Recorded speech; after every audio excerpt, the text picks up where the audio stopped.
이놈 새끼 두고 봐라. 맨 마지막에 내려가면서 성윤이가 말했습니다.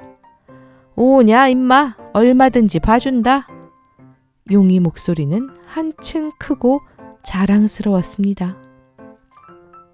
아이들이 모두 와 하고 아까 올라온 길을 내려가는 뒷모양을 보면서 용이는 또 한 번 가슴을 확 펴고 하하하 웃었습니다. 나 인제 못난 놈 아니야. 그러고는 다시 혼잣말로 중얼거렸습니다. 내일 아침에는 순이를 데리고 오자. 순이를 놀리는 놈은 어떤 놈이고 용서 안 할 끼다. 용이는 돌아서서 햇빛이 눈부신 내리바지기를 바라보았습니다. 이제는 단숨에 학교까지 뛰어갈 듯합니다. 하늘에는 하얀 구름 한 송이가 날고 있었습니다. 용이는 훌쩍 한 번 뛰더니 마구 두 팔을 내저으면서 내리 달렸습니다.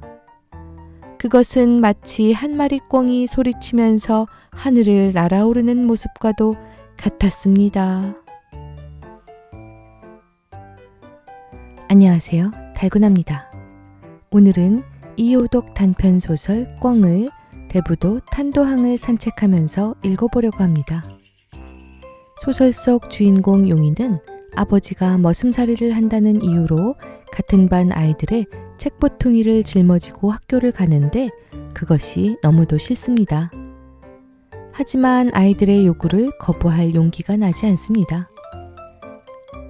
아이들도 자기 손에 참꽃이 예쁘고 소중한 것은 알지만 약자인 친구에게 부당한 요구를 하는 것은 너무도 당연하게 여기죠.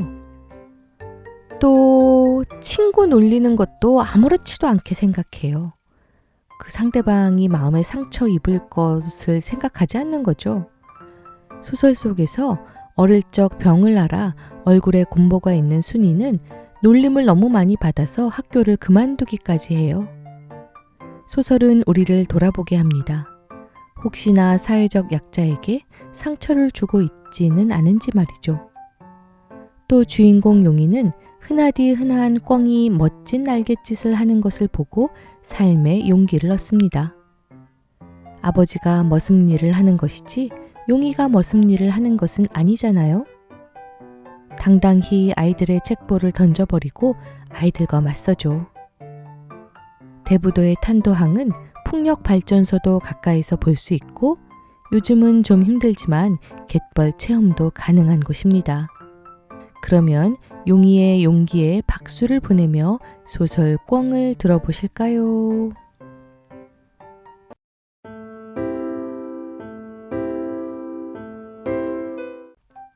엄마, 정말 나 이제 학교 안 갈래요. 김이 모락모락 오르는 보리밥 그릇을 무릎 앞에 놓고 먹을 생각도 않는 용이가 투정을 부렸습니다. 야가 또 이런다. 지발 어미소 그만 썩여라. 3년이나 다닌 학교를 그만두면 어쩔래.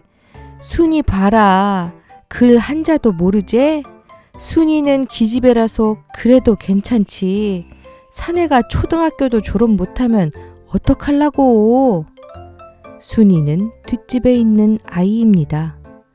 작년에 학교에 입학했는데 하도 아이들이 곰보딱지라고 놀려서 한 달도 다니지 못하고 학교를 그만두었습니다. 그래서 순이는 요즘 아침밥만 먹으면 책 보퉁이 대신 바구니를 들고 혼자 들로 나갑니다. 냉이를 캐는 것입니다.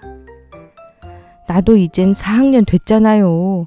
남의 책 보퉁이만 메고 다니는 거 부끄럽다니까요. 글쎄, 그거 늘 하는 소리제? 지발 좀 참아라. 아이고, 없는 기 원수지. 그놈 애들이 왜 그렇게 못살게 하나?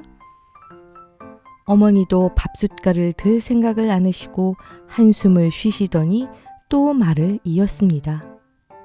야야, 너 아버지도 올해만 남의 일을 하면 그만두실 끼다. 한 해만 참아라. 부디 한 해만. 용이는 아버지가 남의 집 머슴살이를 올해만 하면 그만두신다는 말에 귀가 번쩍 열렸습니다. 정말 그만둬요? 오래만 하고? 너 장래를 생각해서도 그만두시게 해야지. 남의 산전을 얻어서 죽을 먹더라도. 용이는 된장국에 보리밥을 말더니 단숨에 퍼먹고는 책 보퉁이를 허리에 둘러매고 일어났습니다. 오래만 참으면 된다. 용아, 빨리 나와. 바깥에서는 벌써 아이 하나가 기다리고 있었습니다. 마을 앞을 지났을 때는 여러 아이가 되었습니다. 야들아, 오늘은 우리 고개 위에서 참꽃 좀 꺾어가자. 아직 꽃도 안 폈을걸? 병에 꽂아두면 빨리 핀단다. 그래, 꺾어가자. 새 교실이 환하게. 모진 겨울을 이겨낸 보리들이 푸릇푸릇 살아난 밭독길을 걸어가면서 아이들은 모두 어깨를 우쭐거리며 향토 예비군의 노래를 소리쳐 불렀습니다. 그러다가 산기슭을 돌아 고갯길에 올라섰을 때 그들은 모두 용이 발밑에 책 보퉁이를 던졌습니다. 3년 동안 용이 어깨에 매달려 재를 넘어가고 넘어오던 책 보퉁이들입니다. 용이 아버지가 같은 동네에서 머슴살이를 하고 있기 때문에 아이들은 모두 용이까지 남의 짐을 날라 주어야 하는 것으로 생각하고 있는 것입니다. 자, 임마, 너 이제 4학년이 돼서 기운도 세졌잖아. 하나 더 날라라. 지금까지 같은 반의 아이들만 그렇게 하던 것이 오늘은 한 학년 위에 성윤이까지도 따라와 이렇게 말하면서 커다란 책 보퉁이를 놓고 갑니다. 책 보퉁이는 용이 제 것까지 모두 7개나 되었습니다. 책 보퉁이를 용이에게 맡겨버린 아이들은 모두 소리치면서 산길을 달려 올라갔습니다. 오래만 참자. 용이는 언제나처럼 바위 밑에 가서 참나무 지게짝대기를 찾아와 책 보퉁이를 모두 꿰어 달았습니다. 그러고는 어깨로 가운데를 메고 올라가기 시작했습니다. 아침 햇빛이 산 위에서 쫙 비쳐 내렸습니다. 고갯마루까지는 산 허리를 3번이나 돌면서 올라가야 합니다. 더구나 오늘은 책 보퉁이가 모두 한 학년씩 올라가서 그런지 굉장히 무겁습니다. 용이는 첫 구비를 돌아가기도 전에 마른 잔디 위에 앉아 쉬어야 했습니다. 이렇게 무거운 짐을 날마다 메고 올라가야 할 일을 생각하니 기가 막힙니다. 더구나 5학년의 성윤이까지 맡기기 시작했으니 이러다가 올해는 지게로 져다 날라야 할지 모릅니다. 이걸 어떻게 하나. 저 밑에서 따라 올라오던 2학년, 3학년 아이들이 모두 책 보퉁이를 허리에 둘러매고 용이를 앞질러 올라갑니다. 그 아이들은 용이를 돌아보면서 저희끼리 무엇이라 수군거렸습니다. 헤헤, 4학년이 됐다는 아이가 남의 책 보퉁이나 매다주고 참 못난 아이제. 모두 이런 말로 수군거리는 것 같았습니다. 뭐? 못난 아이라고? 용이는 화가 났습니다. 벌써 고개 위에 다 올라갔는지 아이들의 고함 소리가 산 위에서 들려왔을 때 갑자기 용이는 눈앞에 있는 책 보퉁이들을 그냥 콱콱 짓밟아 버리고 싶은 생각이 났습니다. 발밑에 돌멩이 하나가 밟혔습니다. 용이는 벌떡 일어나 그 돌멩이를 집어 힘껏 골짜기 아래로 던졌습니다. 돌멩이가 저 밑에 떨어지자 갑자기 온 산골을 뒤흔드는 소리를 치면서 커다란 뭉텅이 하나가 솟아올랐습니다. 꼬공 꼬공 푸드득. 그것은 온 산골에 가라앉은 공기를 뒤흔들어 놓고 하늘을 날아오르는 정말 살아있는 생명의 소리였습니다. 야, 참 멋지다. 날개를 쫙 펴고 꽁지를 쭉 뻗고 아침 햇빛에 눈부신 모습으로 산을 넘어가는 꿩을 쳐다보는 용이의 온몸에 갑자기 어떤 힘이 마구 솟구쳤습니다. 용이는 그 자리에서 한 번 훌쩍 뛰어올라 보았습니다. 하늘에라도 날아오를 듯합니다. 용이는 발에 채는 책 보퉁이 하나를 집어들었습니다. 그리고 그것을 하늘 위로 던졌습니다. 휙! 공중에서 몇 바퀴 돌던 책 보퉁이가 퍽 소리를 내면서 골짜기에 떨어졌을 때 용이는 두 번째 책 보퉁이를 집어 던졌습니다. 또 하나, 또 하나.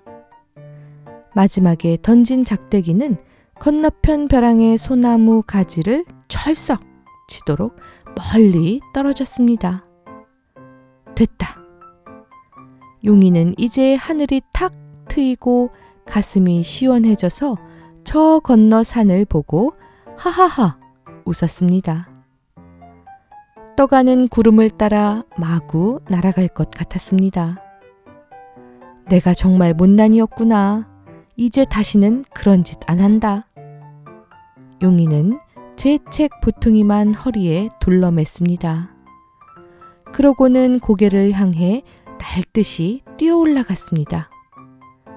고갯마루에는 아이들이 앉아 기다리고 있었습니다.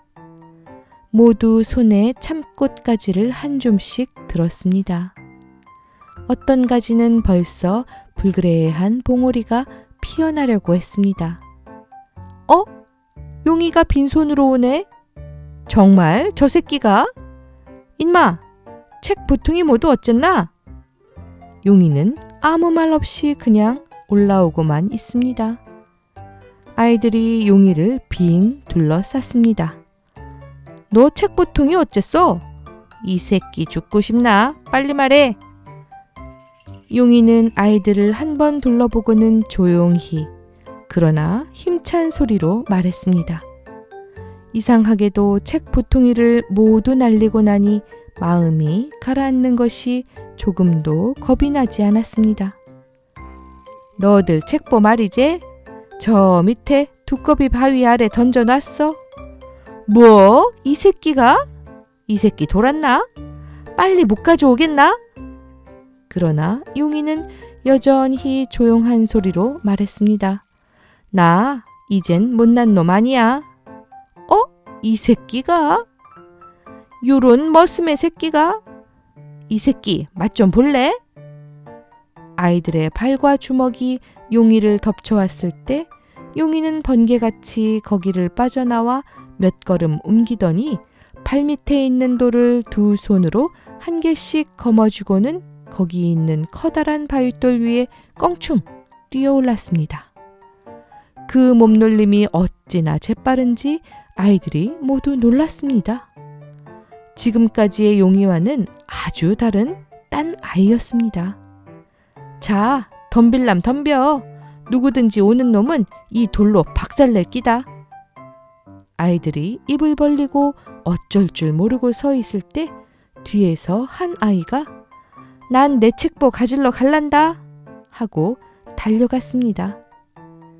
그 소리에 다른 아이들도 모두 정신이 돌아온 것처럼 나도 간다, 나도 간다 하고 달려갔습니다.